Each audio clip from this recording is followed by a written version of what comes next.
hey, so gonna try this and see if I can get it to work. And it's been a long, long time since I posted anything on this channel. But yesterday there was something that kind of prompted me to want to go ahead and try doing that. Of course, any of you who are fans of He the Writer, also known as Tony, he put a video out yesterday basically saying, goodbye, I'm done with D&D stories. And although his channel is going to keep on going, just with perhaps a different format, different kind of content, um, it just it hit me.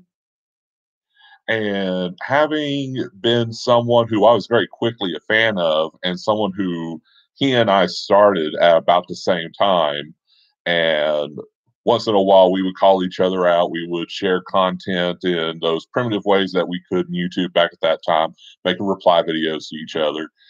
And I simply thought, wow, even though I kind of let things die off fairly early, he was one that kept going, and it was always entertaining.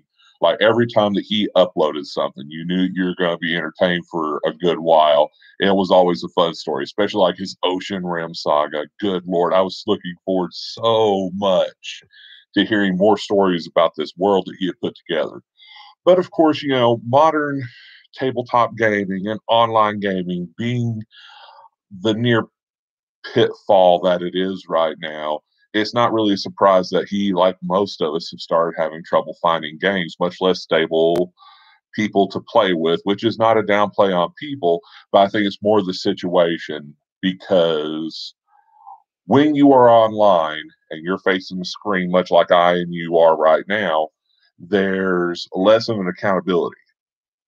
There is a disconnect there you don't have when it's one-on-one, face-to-face in real time.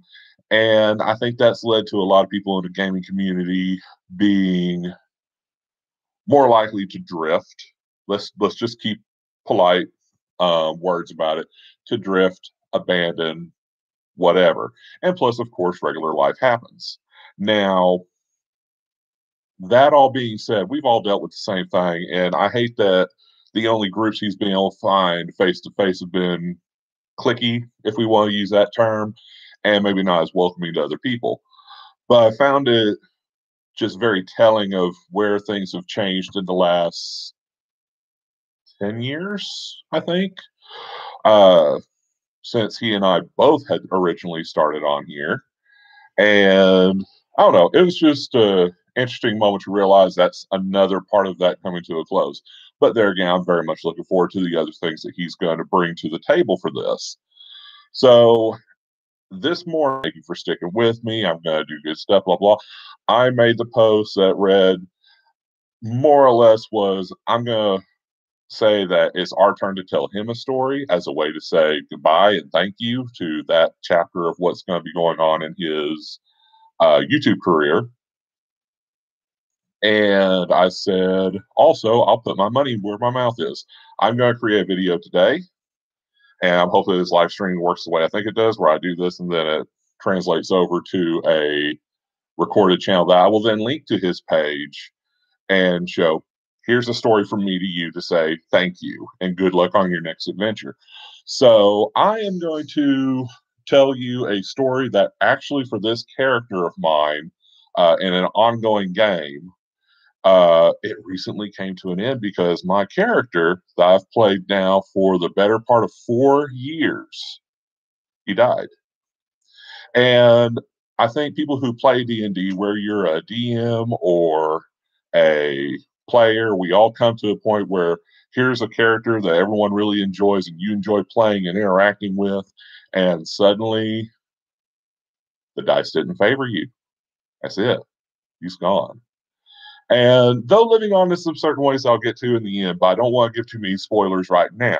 So this is the tale of Monocar Germania, which was me being what I thought was just silly for what was going to probably be a quick death throwaway character.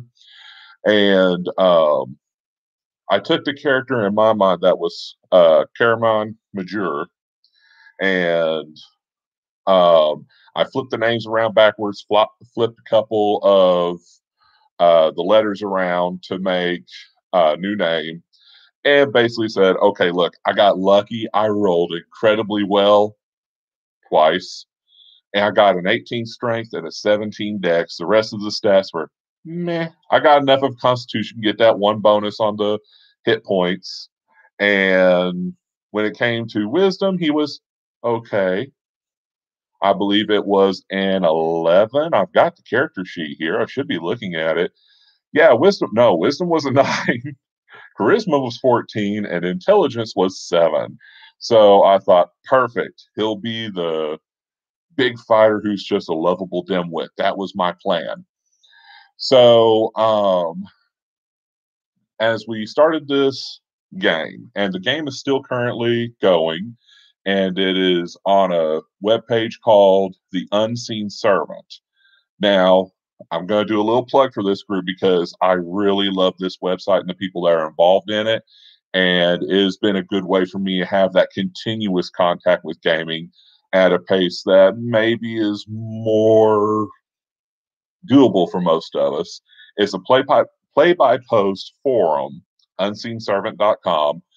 And even though it's a slower pace, there's a lot of these games where it's what we call hyper posting, where you might see 100 posts in a day. It's unbelievable how much these people are able to stay connected throughout the day, and the game moves along real fast. And this one's kind of in that middle zone where it's not super slow, but it's not a hyper post by any means either. On most cases, excuse me, I'm about to cough.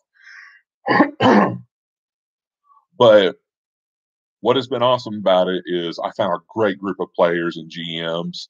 And in fact, maybe I'll come back here later as things move on. I'll tell you about one of the games that I've been running now for going on 2 years. It's a Ghostbusters game, West End Games, and that was a lot of fun. But I'm going to get more to the point here. So this is a game called Big Shiny Island.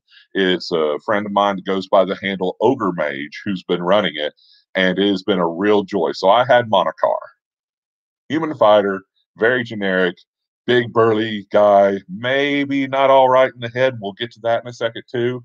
Where he wasn't the sharpest tool in the shed, but he was wise enough to have an idea how things worked, and that helped him get by. So he was slightly more than just a strong set of arms and quick reflexes, and it made it fun. So this was going all the way back. This is a 1E campaign, and I love that because it takes me back all the way back to when I first started learning about D&D, much less playing. And it was just fun to get back to that nitty gritty roots of how it worked. And all of us approached it with the GM being very upfront with it, says, "You're gonna die." Oh, okay. He goes, "There's some things on this island that are gonna be right for the picking for you to go right up against. There's gonna be other things that come up where you're gonna die. You're not ready for it yet." And I found that rather exciting, of course, because, it's always having that chance of death, that risk to your character that puts you on edge, and it makes it more fun, in my opinion. So we are playing where everything starts off. We start off in a town called Salt Marsh. Yes, it's from the Greyhawk, but we're using the map, but not the true setting. And what we did was we just started in Salt Marsh, and then we're all signed up to go to this new island called Big Shiny Island. Ooh, sounds nice, right? Go off on adventure. Adventurers get to go for free. So we get on the ships and we're sailing along. We're introducing each other. And I thought, okay, I'm going to be one of the first people to post on this. This is awesome. And I thought, what am I going to do? All right, well, I'm going to start introducing myself to everybody. So I'm shaking hands and getting on there. And as we pass, it's the captain and the first mate are there as we're getting onto the ship. And I decide, well, I'm going to make him a chatterbox. So he's like, "Hey, how you doing? I'm so-and-so. I'm from Pocock, and I'm over here, and this is what I'm going to do, and this is what I'm good at. And hey, what can I do for you? Oh, this is going to be so much fun. I'm hard away. I'm going on my first adventure. It's going to be wonderful, wonderful. Look at all these interesting people. I've never seen a halfling before. Have you ever seen a halfling before? I bet you've seen a halfling before. What can we expect to see on the ship? Is it going to be a long trip, short trip, medium trip? What are we going to do?" And I did this huge block of text And I thought, okay, this will probably be a one-time thing. Everyone's gonna go, oh God, okay, funny, don't do that again. No, next thing I know, in the OOC thread, which means, of course, out of character, um, they start going, "Oh my God, that's hilarious! Please tell us you're going to play that character like that for the rest of the time."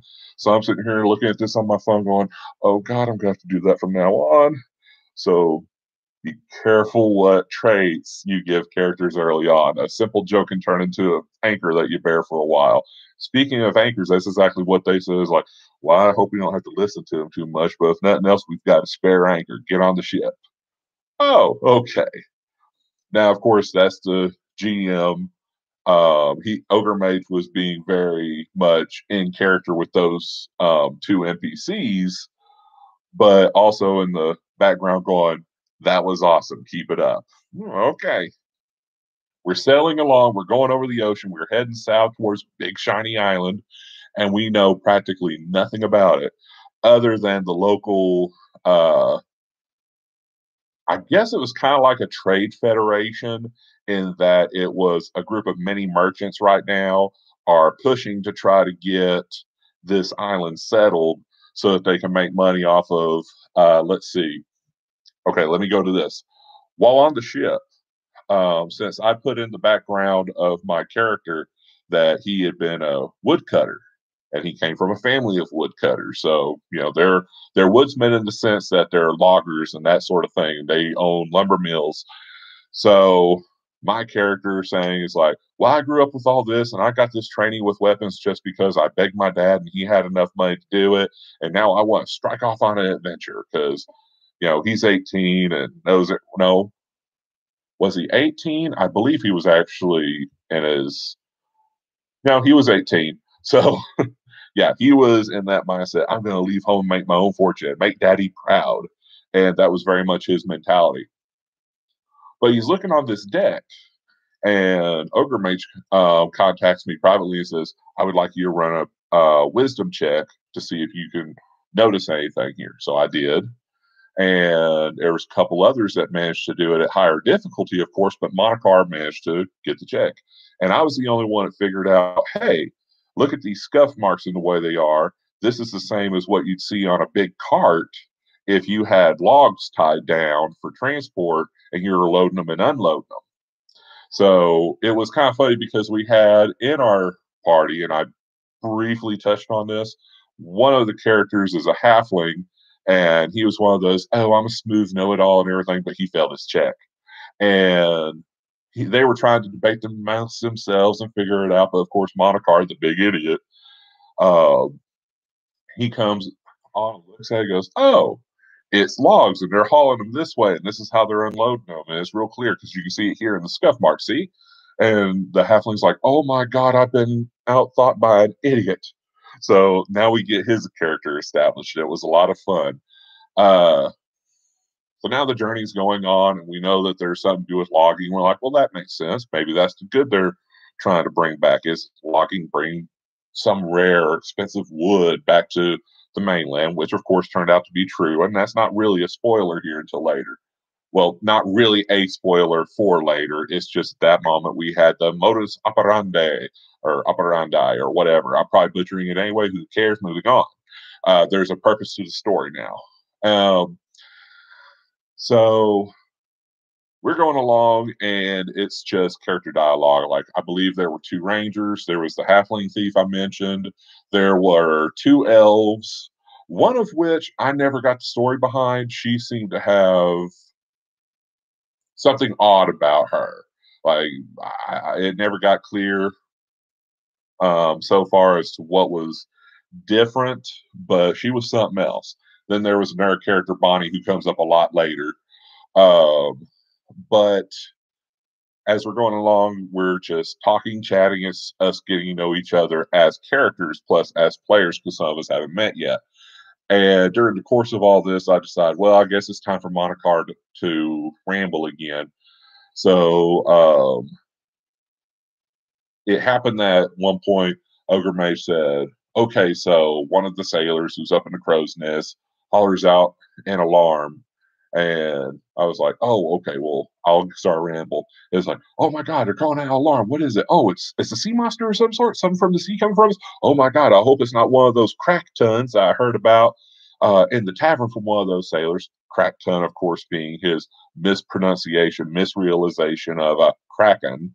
And he was like, "Oh no, I heard those things are like super big, and that they reach up with their testicles and they grab a ship and pull it down."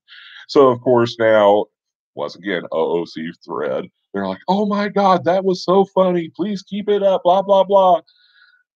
And I went back and read. And I wrote, "Oh, well, since my phone doesn't have spell check for this, it somehow thought that when I was trying to type out tentacles, testicles." So I was like, "You know what? I'm not even going to edit that." That is such a perfect Monocar thing because he heard something, he misunderstood it, his mind automatically filled in the gaps with what made sense to him. Let's do it. Okay, so he thinks that's a crack ton coming at him, reaching up with his testicles to bring him down. Why not?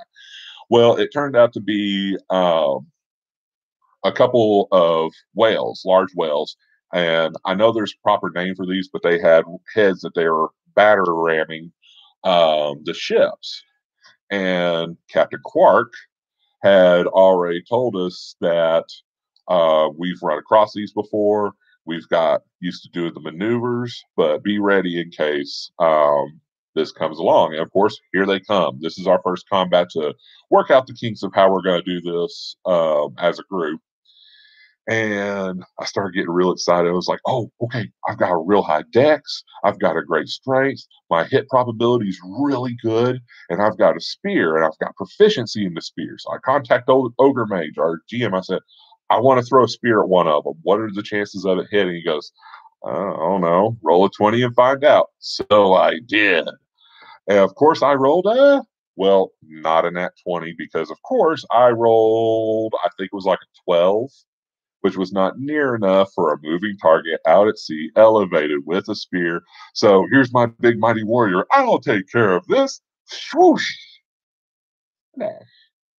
So that was the great opening moment. I'm like, okay, so not only did I flub up my first throw or my first use of one of these weapons that I got, but I also lost one of my weapons. Luckily, I was loaded down pretty good, but I was like, oh, well, okay. So these battering battering ram like wells are coming up across the ship's hull and boom. But luckily the sailors already knew how to do this, so they maneuvered the ship so it was more of a glancing blow. So now we're getting moved around and rocked around in the water by these I think it was three.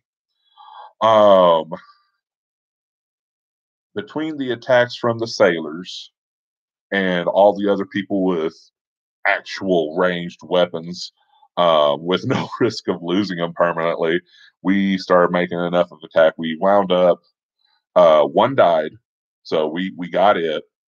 And by the second round, the other one was wounded enough that Ogre Mage rolled what amounted to a morale check.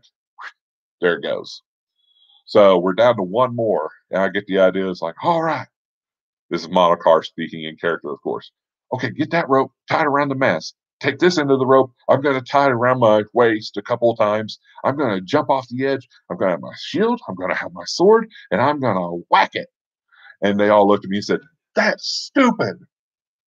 Let's do it." Because, of course, we did. So we do this. And even the GM at this time, he's going, it's like, this is going to either be awesome or it's going to be awful.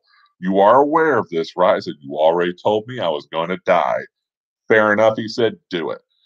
So I'm dangling off this line, swinging with the sea, like, "Come and get me." Got the sword. And just as he's coming up, whack. Didn't roll in that 20, but I rolled plenty high enough. With all my bonuses due to strength, I was able to, with that, along with the other projectiles coming from the other characters with ranged weapons, mine was the killing blow. So I was like, yes, got it. And now we go to the next not combat round now that it's over with. We all get our first shower of experience and all that's great. mope around his waist going, "Someone get me up, please." And they thought about leaving me, but thankfully they pulled me up. Finally, we make it to Big Shiny Island, and there we see Beach Town. Oh, wow, look, we're here. And oh, wow, town kind of sucks. Everything's little shacks and shanty and everything. There's one really nice tower over there. We find out belongs to the captain. There's a nice building built right off of it. That's the town leader. That all comes up later. But as we're unloading off the ship, we are able to see it's like, well, all right, there's the tower, there's the high-low, which is the merchant shop, basically. All these shacks over here. There's a common house. There's a cook fire right here where there's people cooking whatever they can find. And if you look over there, there's a loggers trail. And it just so happened I said, hey, by the way, you're looking at that loggers trail and you're seeing people who are screaming and running away from it, and there's zombies coming. Well, here comes Monocar. Oh boy, zombies there to undead. We're gonna go get them. This is gonna be awesome. Here we go. Ah! Pull out my mace. I told you I had this guy loaded down. Um, he goes charging in. Everyone else goes charging in, and seeing what they can do. Now, my character Monocar, he goes off to the right where there's some zombies coming down that way because he sees one of them's chasing a girl. And he goes to attack them, and boom! Almost one shots him. The maze kind of buries in his head. Ogre Mage says, "I'm like, ew, gross, no, go away." And the next round, of course, boom, hit him again. Now that zombie's gone. Here comes another one, and other people from the ship are attacking more northerly and westerly, taking care of the other ones.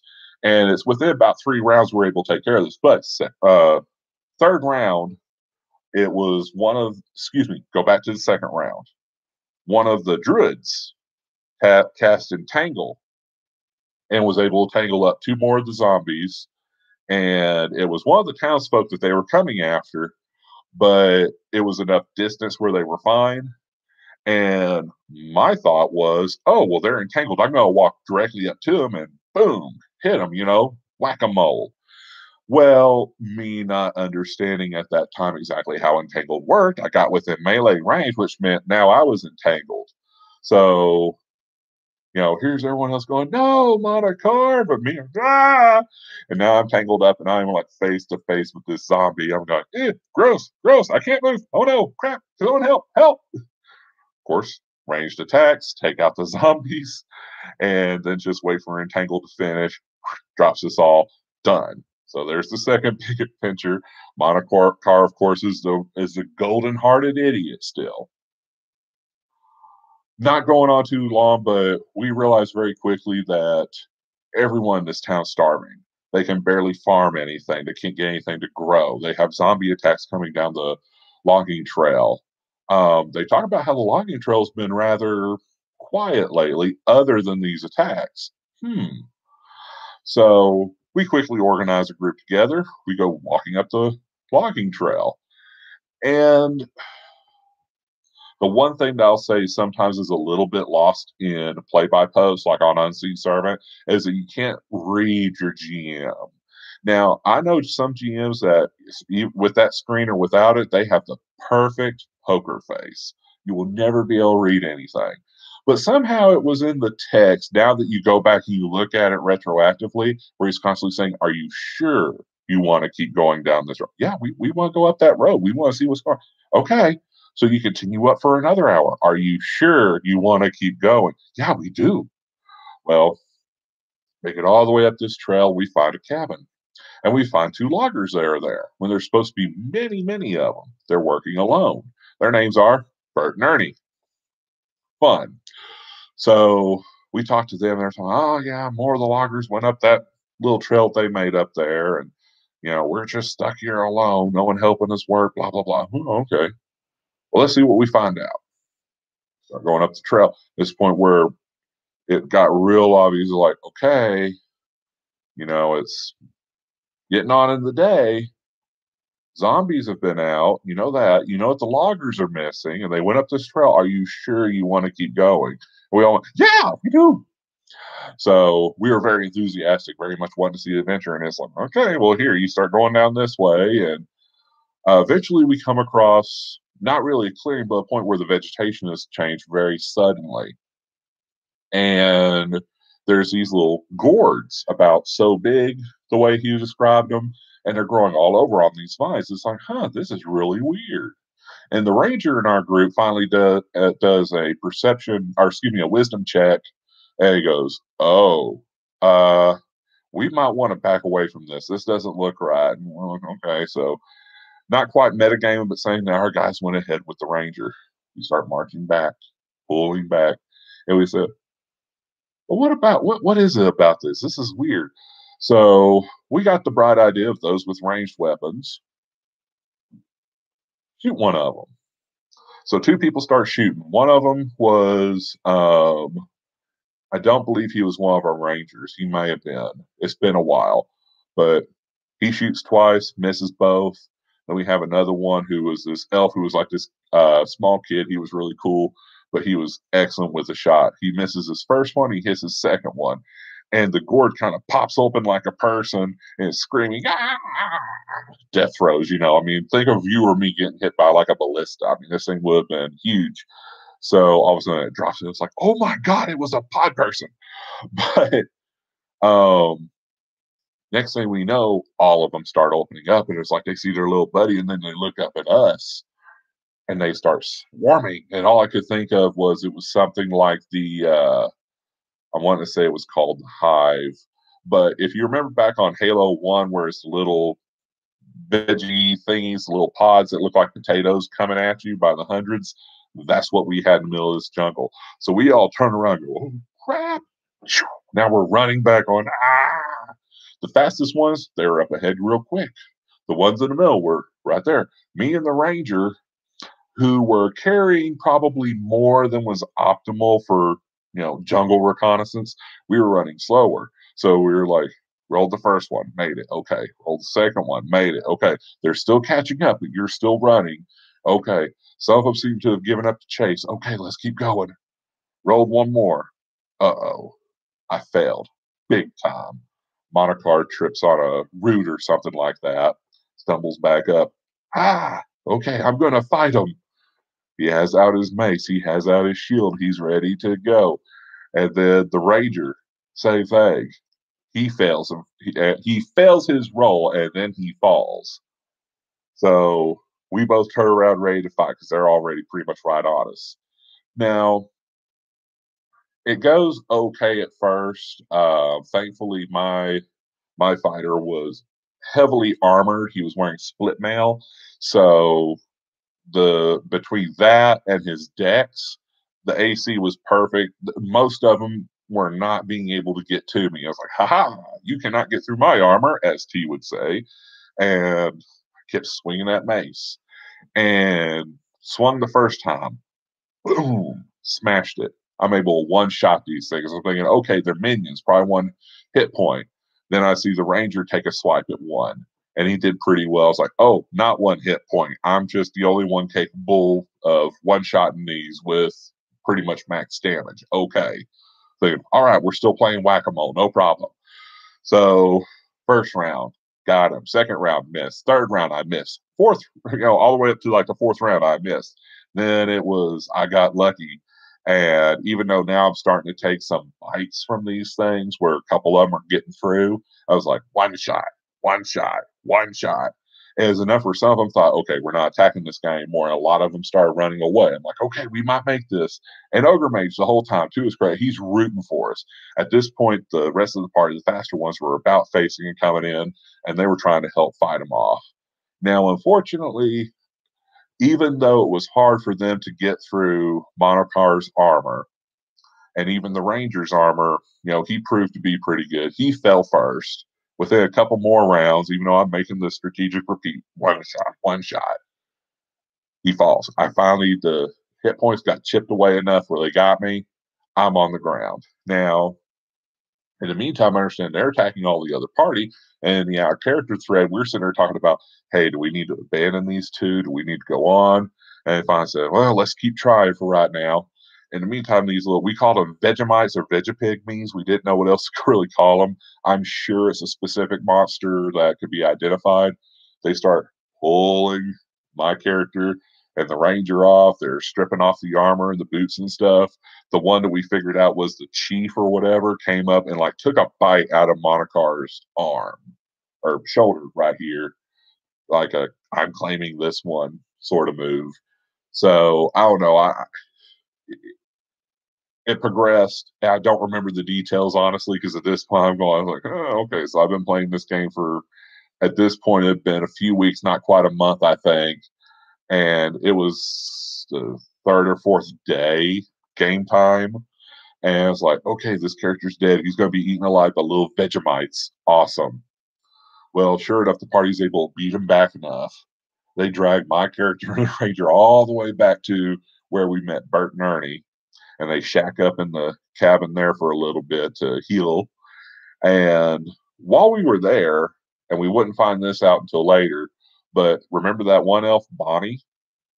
Well, she had done a wisdom check and found a place where they had hidden some food that was in the corner of the shack. So while we're there, enjoying their hospitality that they're reluctantly giving so that our guys can heal up a little bit and then slog back to the town, uh, she stole their food. And that you, what do you say? Uh, it's funny now, but at the time I was like, oh God, when I found out where it was from, I was like, really? But finally heal up. We go back to Beach Town. We're all beat up and everything. It's like, oh yeah, don't go that way. It was really bad. Here's what we found. Now, Monocar is missing half his armor, missing his pants. He's missing a boot. Things are not going well for Monocar. Plus, he lost his, I believe he lost his shield. I know he lost his mace. And he lost his pack that had rations and rope and all the gear that you want to have. So most of the stuff that he spent all his gold on is gone. So he's in bad shape. By the time we get back, he's like, go ahead and role play out him going to the common house because he can't afford a shack anymore. He sleeps for a couple days until his hit points are up. Then he finally makes it over to the high-low where the merchant house is. He was like, okay, look, I don't care. I need pants. And they're like, oh, there's a whole pile of pants and other clothes in the back room of all the people who have died here. Go ahead and go help yourself. Well, he finds a pair of pants that barely fit, pulls them on. He finds a boot that's the biggest boot they have, but it's still not big enough, so he cuts the toe off of it.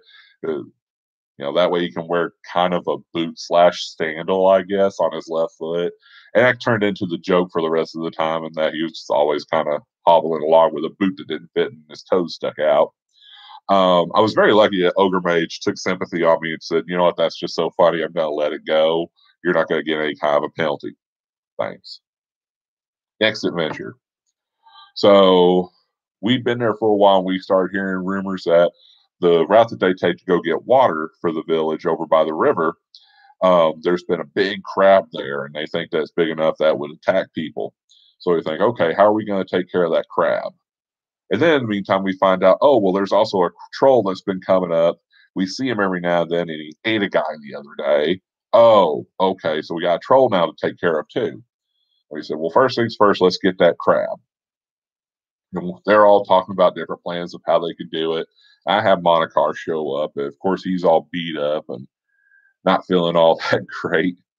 And he goes, well, what if we did a thing where we cut a log, we sharpened one end of it, we hoist it up into the tree with ropes, and we set a trap for when the crab comes up on shore, and then we cut the rope and we basically have it come straight down on the crab. Ogre Mage contacts me in a private message, says, that's the greatest plan I've ever heard. I love it. I'm going to probably give you an incentive if you do it and you pull it off, some extra XP or something. I might penalize you if you don't. Oh, well, okay. So I push for that. Everyone agrees for it. We start setting it up. The day before we're going to head out there, one of our new players has come into the game.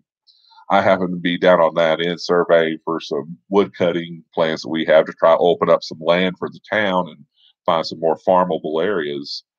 Um, I see the new player coming, an elf, and he's, elven warrior, real stereotypical. Here he is, level one, and he's running, and there's a troll chasing him. Monocar, freshly healed up, goes, "Oh!" So he draws his sword because yes, he had a spear, he had a mace, he had a sword. He was loaded up, ready for war. Literally, he's lost 2 out of 3 weapons. He's got that sword though. So he draws that sword. He goes, "I'll help you." And he charges out to meet the elf, and he stands like, "All right, I'm ready." Player with the elf, he's going, well, okay. I mean, if you want to fight, I'll stand with you." Fight ensues. Big green sea troll. I'm thinking, okay, this is one opponent. This is one obviously that's been put there for us to go after. Surely this is at our level where we could. It wasn't at our level. That's what I'm getting at. So we wind up fighting this thing. I get in a couple of really good blows. He gets in a couple good blows, and it looks like we're going to win this. And then all of a sudden, the troll rolls a 20 because, of course, it does. He ate the elf's face. So the elf goes down. Ah! I'm fighting. I'm fighting. So now it's really bad. I'm like, I know I'm close. I just keep going. I keep going. There's other players coming up saying, "Oh, we're going to help you," but they're out of range. Monocar goes down for the second time in 2 days. The troll is dragging both of them out to the water, thinking, "Hey, I've got me a feast now." And by the time we get out there, I'm able to make enough saves where I've come conscious. I'm able to start grappling, struggling to try to get free. Thankfully, uh, no, I lost my sword in the water, of course, because of course I did. But the elf had dropped his sword, his name was Damon or something like that, over in the sand because, of course, he had his hand dropped dead. Uh, so I'm grappling with this thing, and they get a couple of pot shots off on it. It lets go and takes the free meal that's all not struggling, which is, of course, the elf warrior who just joined. And um, he's drug away. They pull me out, and I'm told us, you've suffered a lot of damage here, Bluehorse. You need to either make this save or you're going to permanently take a hit on your Constitution. Oh, so I rolled it. I failed. So I've permanently lost one of my stats in Constitution. So instead of having a +2 bonus to my hit point rolls and everything to do with Constitution, now I'm down to just 1. So I'm still doing pretty good, better than a lot of the folks, but it was a hit. And I played it off as from then on he had kind of a cough because he half drowned. Um, and of course, it's on the way over. So I pick up the Elven Warrior's blade and I go, "I'm going to keep this. I lost mine, and I will use it in his memory." And the player who had just lost his very first character on the first day of playing in there, he did something real cool, and he says, on a card, here's in the back of his head a whisper, "Use it well." Oh, cool. That was a cool moment. And unofficially, that area of the beach from then on was called Damon Shoals after the name of that elven warrior who had perished there due to the troll attack. Um, so I role play it for a couple of days about Monocar's got this horrible cough. He's trying to still get this seawater out of his system. He's feeling awful because, of course, he took that Constitution hit. He will never be as healthy as he was before. And he's having a rough time of it, but they start talking about how to do the mechanism and all that, and once he's healed up, they all say, "All right, let's go." And he goes, "I want everyone to understand that if this works on the crab, it's going to be a prototype for what we do to take out that troll next, and we're going to do it all together so we have a chance." Well, all right, so we venture all the way down to the river, and that river's been a huge point for things ever since. And, we're building this mechanism, we're putting it together, we're getting it hoisted up, ready to go. Everything looks great. And even the ogre mage, our DM, is looking at it and going, I was like, man, this is really good. You're being very thorough. Are you sure so far when you look at it, you got the river flowing, the sun's starting to set, there's all the disturbed sand from where you've been working all day. And we noticed he started mentioning that a lot. None of us had who's like, hey, he's trying to tell you something, click in our heads. We disturbed the sand a lot. So when this giant crab, sure enough, right at sundown, was coming up on the beach, he rolled a wisdom check for it. And we noticed it's like, the crab seems to be really eyeballing that disturbed sand like there's something wrong. And we all went, oh, no. Should have smoothed it out the sand, make it look like nothing been going on. Luckily, it failed its wisdom check, but just barely. That's why it paused, it looked around, then went, meh, I'm going to start eating. So it's eating all these little poison frogs that are all over. We wait for it. We go 3, 2, 1, spring it. So we used an axe, cut the rope. It comes down on the crab, boom, and it doesn't hit it perfectly. Because it was suspicious, it was able to react just a little bit. So it was a not quite glancing blow. It was heavily wounded, but we were all able to swarm it. And it was a pretty intense battle, but it was over quick. We were able to hack it up. And then all of a sudden, we all realized, like, we have a bunch of starving people back in town, and we have giant crab legs. Let's drag this thing over. So, we're all feeling awesome. We're tying it up, cutting it up, excuse me, tying it onto like our backpacks and stuff in pieces where everyone's holding what they can. We walk all the way back to Beach Town. We got it. Here, put this on your cook fires. It's a crab claw as big as you are. So that was an awesome moment where we got to realize it was like, okay, we just fed this entire town and they've been desperate for food because everything's been overhunted, everything's been overfished. They can't get anything to grow in their fields for the most part.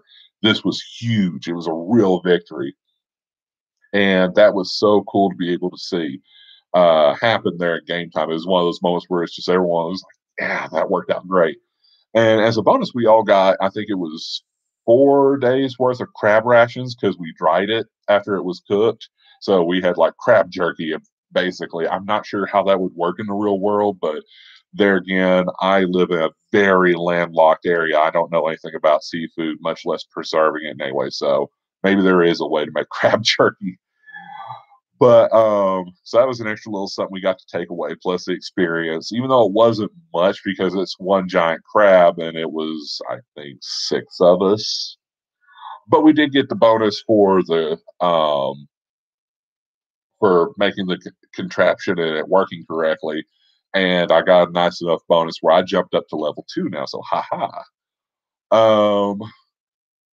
At that point, it was all about trying to get that troll. And for Monocar, this was very much revenge. He was like, no, you see this sword here? I have this sword because a good man died, and we're going to avenge him. So after what seemed like a lot of delay, because at this point, everyone's starting to realize this is very much a sandbox. There's stuff going on over there, over there, over there, over there. We got 5 rumors about this thing over here, some over there, over there, over there, and down there. So we're all over the place.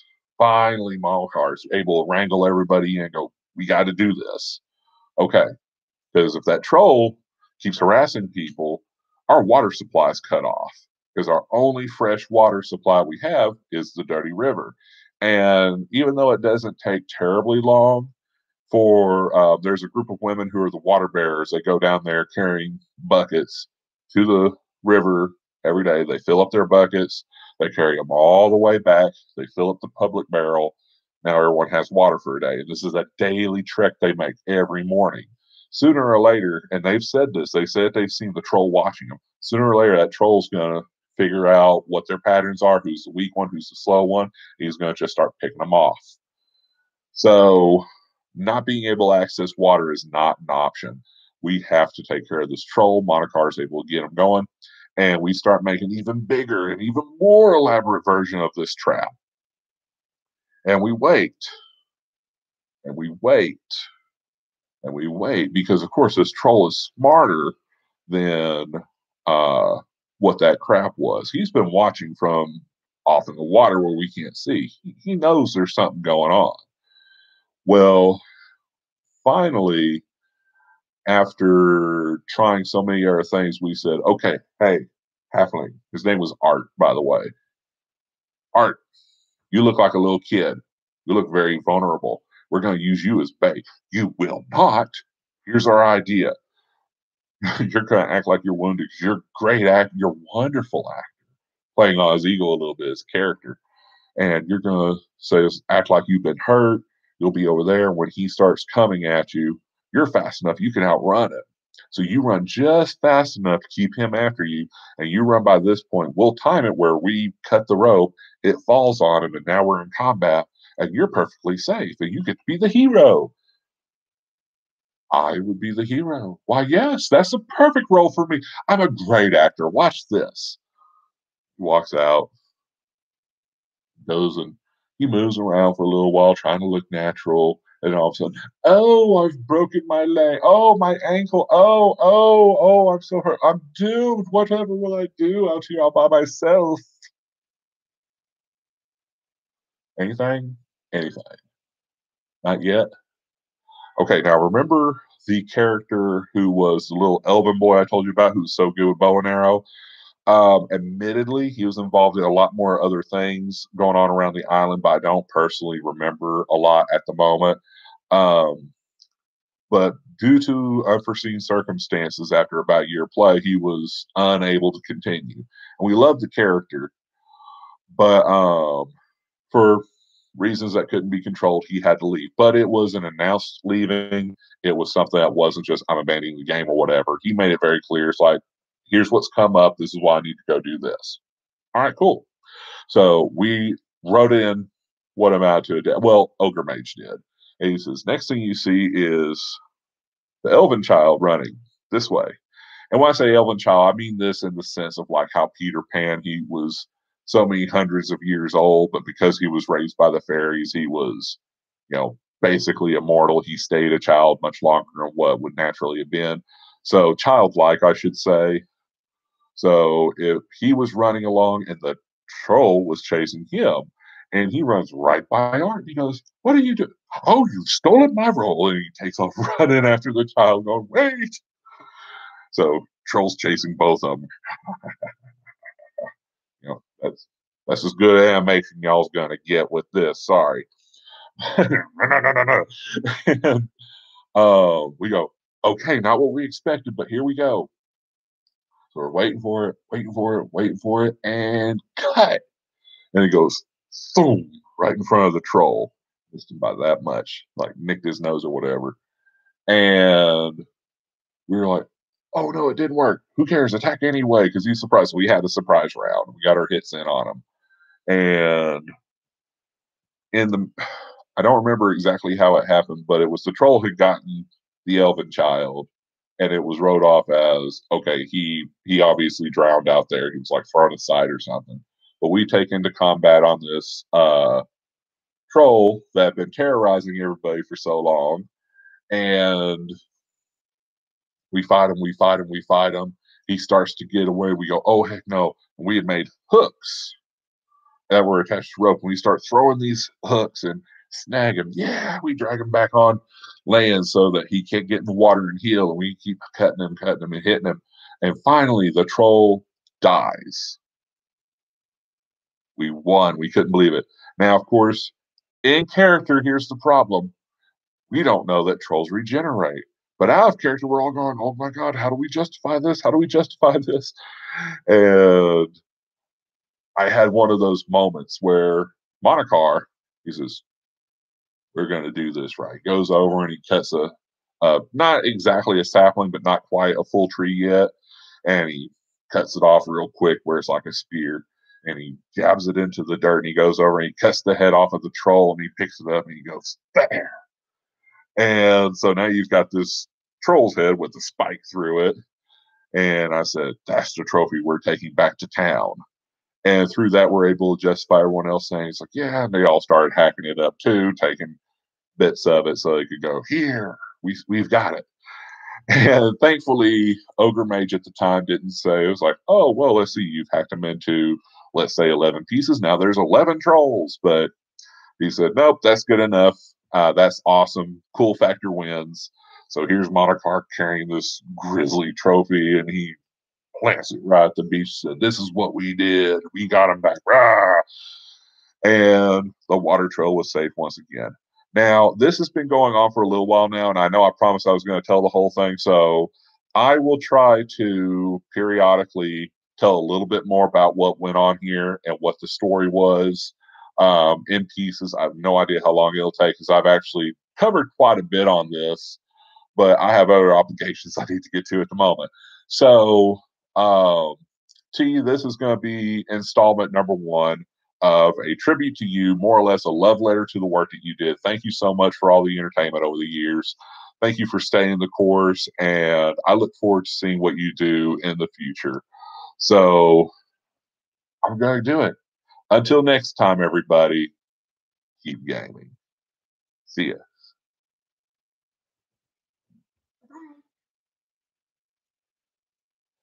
You realize that was a live feed, right?